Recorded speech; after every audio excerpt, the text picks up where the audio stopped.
hosts. We are your tipsy hosts, Sarah and Lindsay. Hey guys. Hi. Hello. I have something random I would like to talk to you guys about. Thank goodness. Hope you're prepared. I want to say yes, but I'm not going to be. I'm not. Tell you that right now. I decided, I don't know really what sparked this research, but something did. And I decided to share with you a few weird and random facts about previous presidents. Okay. Did you know that the second president, John Adams, damaged Shakespeare's chair? How dare he? Oh, I didn't know Shakespeare had a chair. He did, apparently. John Adams and Thomas Jefferson were buddies. Mm-hmm. They traveled to England, where they chipped off a piece of the chair as a souvenir. Rebels. Sounds like boys. Jerks. Did you know our third president, Thomas Jefferson, was passionate about meteorology? Oh, okay. I thought that was interesting. How much meteorology can you do? That was my question. Was meteorology really a thing? Look at Let's see what those it clouds. says. Looks like rain. He went outside. Okay. He recorded the temperature in his personal meteorological journal twice a day. I was going to say, I bet they did because farmers had an almanac where they looked at droughts and rain. So Yeah, it might be the Farmer's Almanac might be because of Thomas Jefferson. thanks to TJ. It said he recorded early morning and once in the late afternoon. Not only that, but he also tracked precipitation patterns. There you go. Thanks. Our farmers, thank you, TJ. That's adorable. John Quincy Adams liked to skinny dip in the river. Okay, John Quincy. Don't look now. The Potomac? Yes. In the river. Look at you. Good job. Thank you. The eighth president, Martin Van Buren. Yes, he's got the chops. He does. MVB.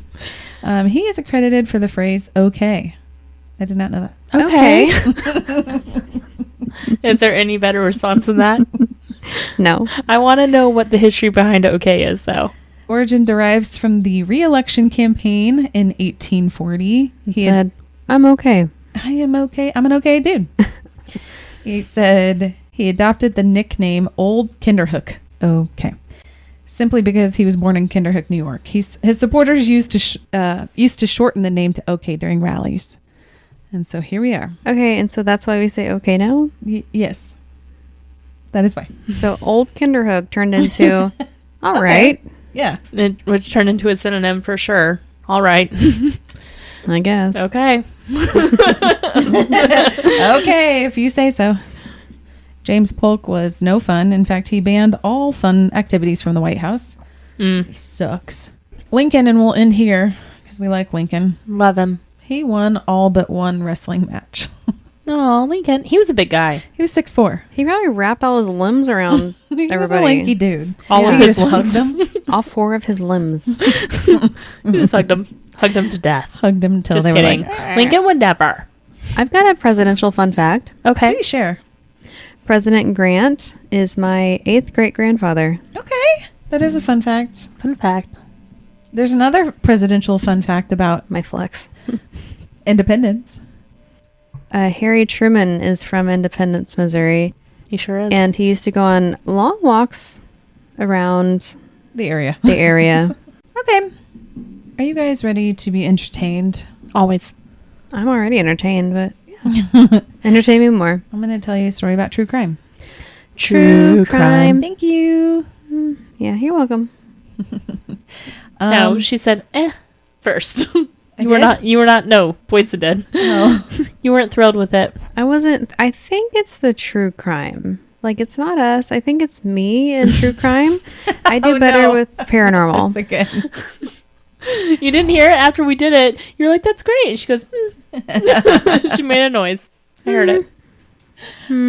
I thought it sounded great from Thank here. you. I did So, too, but Do you need to do you. it 5 more times? No. Check? Okay. No, I learned my lesson. Okay. All right. Well, I'm going to tell you guys a fun little story. And a fun true crime. Yeah. Well, I retract my statement. I'll tell you a story about a lady named Jane Toppan. She was actually born Honora, I think is how you say it. Honora. Oh. Honora. Okay. Or Nora. We're just going to call her J-Tops. Her last name's Kelly, originally. She got married. No. She was born March 31st, 1854. You're welcome. I love the 1800s. She was born in Boston, Massachusetts. Boston. Being that it was the mid 1800s, there's not a lot known about her early childhood, but she was described as brilliant and terrible. Terribly brilliant. I don't feel like that's a compliment to call a child brilliant but terrible. Probably not a great combo of words. It's like she's too smart for her own good.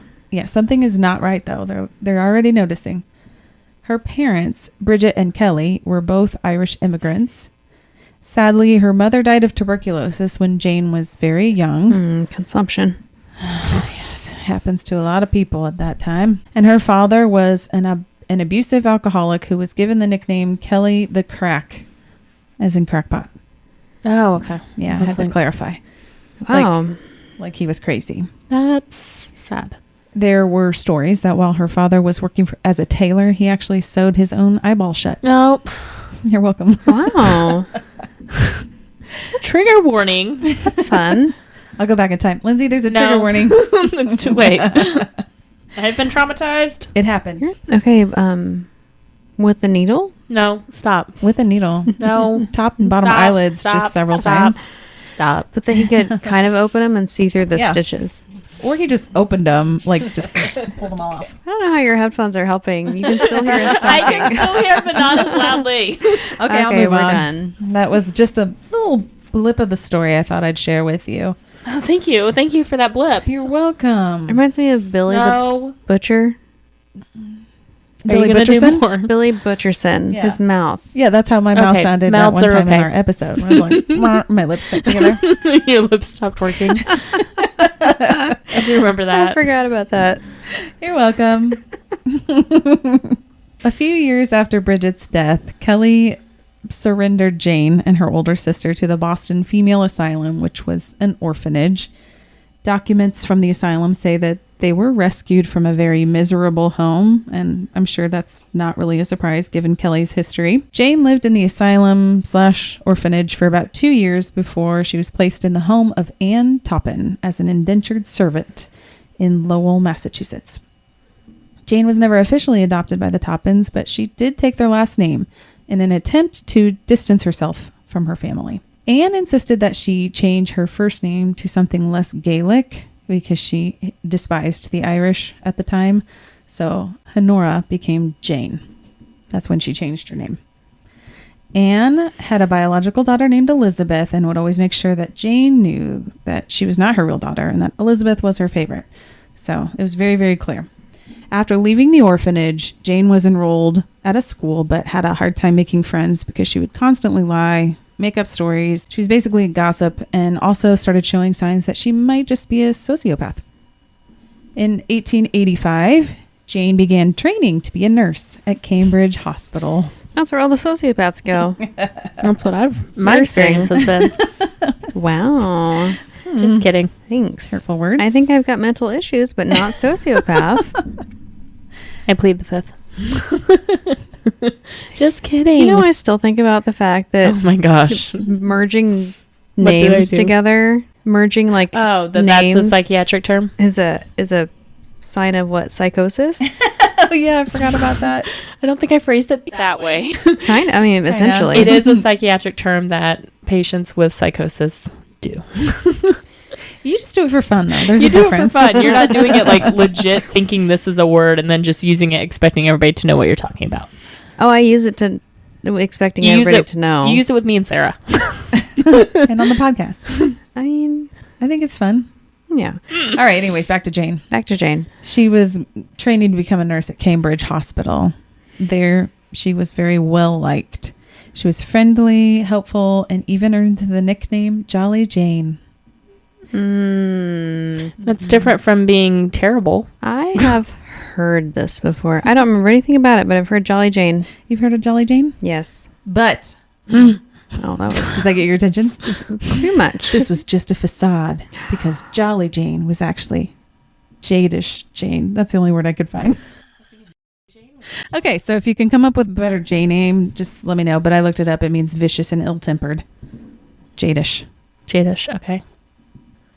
I'll work that. Thank you. I knew you would. If you come up with something better, you let me know. So Jane, Jolly Jane. Sorry. I thought of Jackass Jane. But That works too. Okay. She was a jackass. Checks out. She began experimenting on patients by giving different doses of medications than were originally prescribed, and just to watch them suffer and ultimately die. That's so jolly of Jane. It's very unjolly, Jane. Was she still in school? She was still a student when she started doing No one this. watching her be... Well, Yeah, I you know, think they tell you to like do experiments. Oh, I thought you were going to say do no harm, which... This is do no harm. Okay, got it. She did harm. The medication... They didn't tell her not to. I mean, technically no, but the medication she chose were morphine and atropine. She also experimented with other drugs to make the patient appear extremely ill, just so that she could nurse them back to health in a miraculous recovery. Insulin. Yeah, that's an easy one for them. Then they can just give some food and I know what they're to better. Wow, it worked. She targeted the elderly and very sick patients and would become very close with them. She was also very open with her peers about the fact that she felt that elderly patients were a burden. So things weren't quite adding up. I'm so glad she's telling her patients that. They're a Patients burden. or peers, she's like, I they love suck. old people. You do. I'm going to start looking out for you, though. That's what Jane said. Well, She it loved wasn't them. true. Oh, she said she loved them, but then she would tell them they were burdens. She would tell her peers that they were burdens, Oh, but she okay, would tell gotcha. the patients that she really loved them. Gotcha. Oh. She began falsifying information so that these patients would have to stay in the hospital longer. In 1887, a patient named Amelia Finney was placed in Jane's care after surgery. She states that Jane gave her a sour-tasting drink, which caused her to convulse and become drowsy. She said that Jane then climbed into bed with her, stroked her hair and face while telling her it would all be fine soon. Oh, Jane, that's weird. Your skin's so soft. It feels a little gross right now. Sorry. So soft. Do you guys do that with your patients? I have No. not. No. Never once have I crawled into a bed with The a only time I patient would get into bed with a patient was chest compressions. or hold pressure on something. Yeah. legit. With all of my body weight, yes. Yeah. So, no. The I answer's don't no. I don't like touching people, so I don't no. like getting into their beds. It's a good thing that you're a nurse who has to touch a lot of people. Only with my hands, though. That's true. All right. Amelia did not report this right away because she just assumed that she was just having weird side effects from the medication or from surgery. Turns out when she found out about everything later, she realized, oh, it wasn't just a fever dream. My nurse was in bed with me. That actually happened. It also turns out that this was not the only time that Jane had crawled into bed with her patients. Jane. She later admitted that she got a sexual thrill from climbing into bed as she murdered them. Okay, Jane. Name Why that. are you pointing at me? Name that diagnosis. There's a lot of diagnoses here. She's a sadist. Yeah. In 1889, 70-year-old Mary McClear became sick while visiting Cambridge.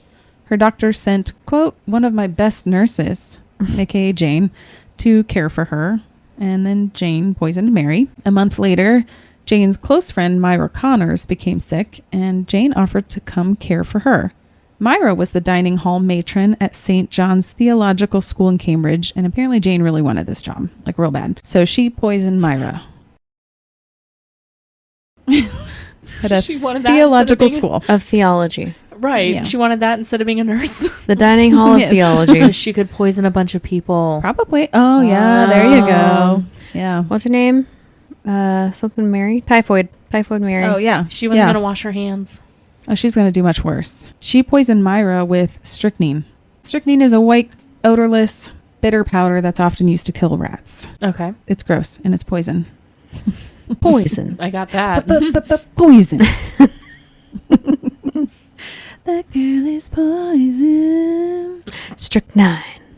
After Myra died, Jane did take over her job for a short time. In the dining hall? In the dining hall. But this didn't last very long. She was fired for poor management skills. Oh, well, that's probably a good thing. I think so. So it's thought that she killed at least a dozen patients while she was working as a student nurse. That's pretty sketchy. Who was precepting her?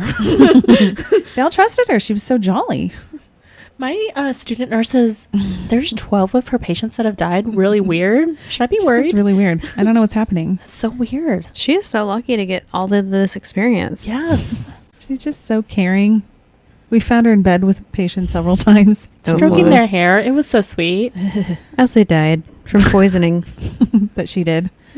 1889, she was recommended to work at Massachusetts General Hospital, where they would keep a little closer eye on their patients, thankfully, but not a lot closer eye. They did notice that some patient records were being falsified, and when they looked into it, they just chalked it up to ineptitude. So she was not fired at She's this just time. a baby nurse. Yeah. She doesn't know. They're I'll like, give her a she's a new grad. Yeah. In addition to her creepy behavior, Jane was now on administration's radar for stealing. One day, she decided to leave the unit without permission, and they decided this was it. They were going to swoop in, and this was going to be the reason that they could fire her, and they did. But don't worry. The doctors there recommended her as a private nurse to their wealthy clients. I wonder what she was stealing. Just Probably like meds. belongings. Yeah. She got in trouble for like petty theft throughout her whole life. She did work as a private nurse briefly before returning to Cambridge again. And while she was there, she attempted to poison a nurse trainee. Oh my gosh. Wow. She was unsuccessful that time. Drink this. No.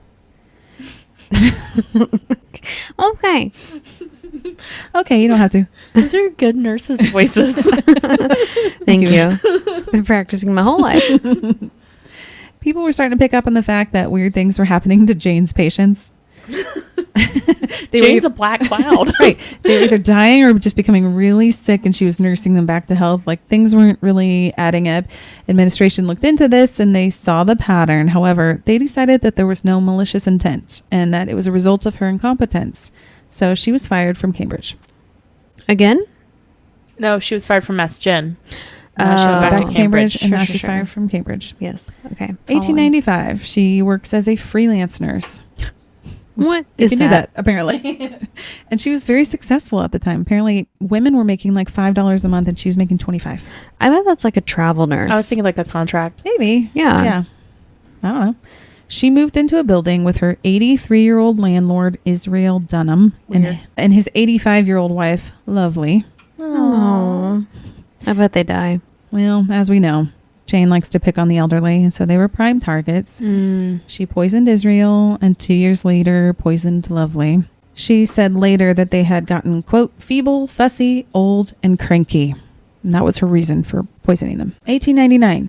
Jane takes a vacation to Cape Cod and invited her foster sister, Elizabeth. This was a pretty common thing for them to do, so Elizabeth didn't really think anything of it. They decided they're going to go out there together, have a good time.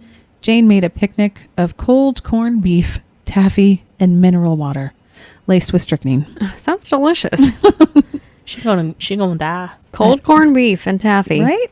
What a mixture. And strychnine, mineral water. Mineral water. Delicious. Shortly after the picnic, Elizabeth suffers a stroke that puts her into a coma, which she never recovered from.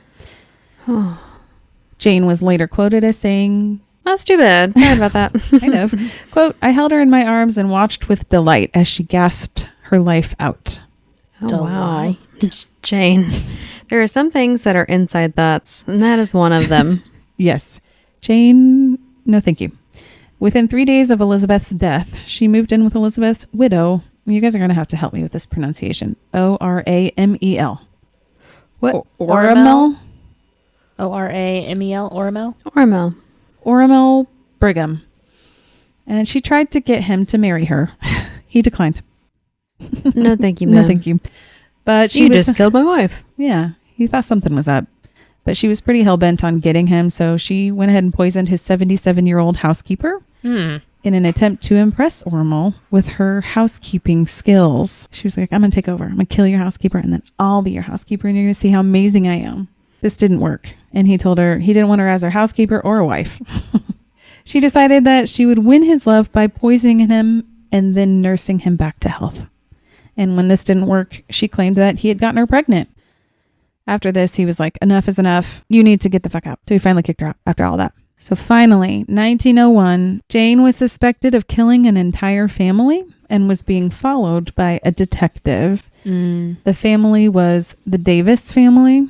So Jane rented a cottage from the Davis family but had not kept up with the rent. The cottage was where she would go visit in Cape Cod with her sister. So when Her sister that's now dead. Yes, her sister that is dead. When Alden Davis and his wife Maddie came to collect the rent money, you guessed it, Jane poisoned Maddie and then moved in with Alden shortly after. Alden was elderly and, again, an easy target for her. So she went ahead and poisoned him and then poisoned two of his daughters as well. Where is she getting all of this poison from? Black market. Is strychnine rat poison, though? Like, I think you Like can buy it. arsenic? Yes. Yeah. One of the daughters' father-in-law suspected that something funny was going on because the whole entire family was healthy and fine. And then all of a sudden they all die. Funny like haha or like suspicious? Suspicious. Something ain't right. People keep dying around her that are normally pretty healthy. Yeah. I mean, yeah, all four of them died within a short period of time who were normally healthy people. So he went ahead and consulted a toxicologist and a judge to Good have for him. his daughter-in-law's body exhumed and tested. And as a shock to nobody listening here, it revealed that she had died of morphine and atropine poisoning. Oh. Shocked. What? So she was arrested October 29th, 1901, and went to trial in the summer of 1902. Well, it's about time. I know. She did confess to her lawyer that she had killed anywhere between 31 and 100 people. It's a big cat. I'm not really sure. It I could be don't know. 31, I'm it just could be gonna 100. ballpark it. She claimed that her killing spree started after she was dumped by her boyfriend at 16 years old, after he had given her a promise ring, only to find out that he lied and he was actually in love with somebody else. It destroyed her. That's an appropriate reaction. To kill everybody? Yes. Okay. Also, to like go into your adulthood and still be mad about when you were 16. She's clearly got Become a some sociopath. problems. Yes. Yeah. She's quoted as saying, quote, "If I had been a married woman, I probably would not have killed all those people. I would have my husband, my children, and my home to take up my mind." No, she would have killed her husband and her 1000%. kids. Yeah, she would have. So the trial lasted 8 hours. Oh, that is a very short trial. Yes. And the jury deliberated for 27 minutes. An even shorter deliberation. I don't feel like this is going to end well for Jane. No. Well, it's kind of funny. So during the trial, she said that she wanted to be found sane so that she would have a chance of being released. She stated in court that she couldn't be insane if she knew what she was doing and that it was wrong. So much to her dismay, they found Jane not guilty by reason of insanity. And she spent the rest of her life at Taunton State Hospital and died August 17th, 1938 at the age of 84. Well, that was a long time. To be in that hospital. Yeah. I know. 38 years or so, because it's like 1900. Yeah. So psychiatrists say that she's one of the most unusual serial killers in history because she did it for the sexual thrill, which is very unusual for women. Mm-hmm. As her victims were dying, she got a powerful erotic charge from holding and caressing them. She admitted to wishing she had killed, quote, more people, helpless people, than any other man or woman who ever lived. So she's a serial killer who said, wish I had killed more. I wish I could have done more. Sorry, Jane. Yep. That's the story of Unjolly Jane, the serial killer nurse. She is Jane the Terrible. She is Jane the Terrible. I mean, whoever called her that as a child was right on. She was brilliant, but terrible. I had not heard of her, and I really don't know why I fell down that rabbit hole either, but I think I was Googling people who had been found guilty or not guilty by reason of insanity, and then just going through each of them. I hadn't heard of her, and I found her interesting. Yeah. In a bad way. She's terrible. Yeah, she's terrible. Also, what's the point of getting nursing training if you're just going to kill everybody? I think she wanted access to them. I know she did. It's just... Obviously, it gave her a sense of power to, like, Where bring was him to the brink Florence? of death. I mean, she was in the same era. She was a pioneer. Well, Florence was. Florence would never. Jane said no. Jane said, I disagree with literally everything you're saying. Kill them all as I caress them. Ugh. That's really creepy. It is really creepy. Especially because her target audience is like old people. Yeah. Can you imagine walking in and just No. seeing a nurse in bed with somebody? I'd be like, oh, God. No, I'd pull the code button. Instant write-up. I need everybody to see what is happening right now. I don't know. I like my personal space though, so. Same. All right. Thanks so much, guys, for tuning in this week to our true crime story. You can always find us at thetipsyghost.com with our socials linked from there, or send us an email at thetipsyghost@gmail.com. Please give us a 5-star rating and a great review anywhere you listen to podcasts. We really appreciate it, and it really does help. All right, guys. Thanks so much. We'll catch you next time. Okay, bye. Bye.